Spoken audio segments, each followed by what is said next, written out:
If someone gave you the prompt of the word fluffy, what would you paint?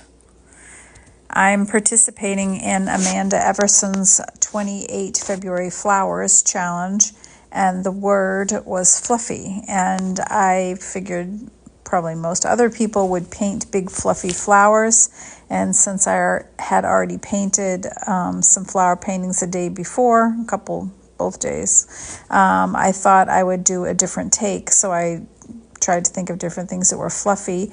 And one of the things that came to mind is women's fluffy hair. Being a curly-haired, fluffy-haired person myself, I thought that would be kind of fun. So I found a reference image online of a person with really large, fluffy hair.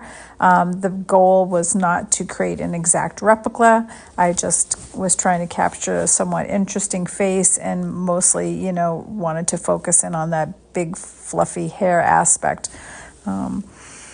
As you can see in this drawing, or my start of it, I didn't sketch anything out. I just started with paint. And the beauty of acrylic paint is if you don't like something, you can always paint over it. So I'm just building up layers here. Most of the time that went into this painting, this is a 4-minute time lapse, and it was reduced down. It was about an hour and a half of actually painting time working on this. And as you can see, most of the time was spent, painting the woman's face and neck area. It was surprisingly fun, and I don't normally paint people, faces, or figures, and I was actually kind of surprised by how well this turned out. But that's the way it goes. Sometimes paintings just really surprise you. So here I'm going for the sort of big fluffy hair aspect of the painting, and as you can see, she really comes to life here.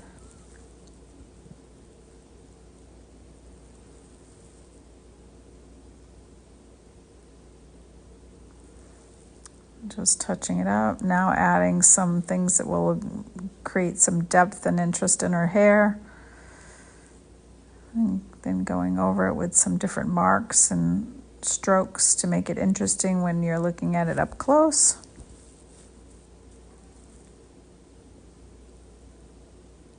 I'm participating in this challenge. I'm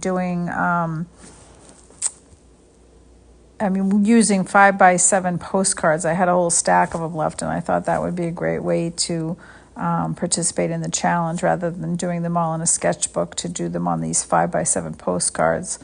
I haven't decided on whether I'm going to mail them to people or if I'm going to collect them in a scrapbook or what, but we'll see how it goes. I thought it would be fun to kind of compile them all together after the 28 days are up.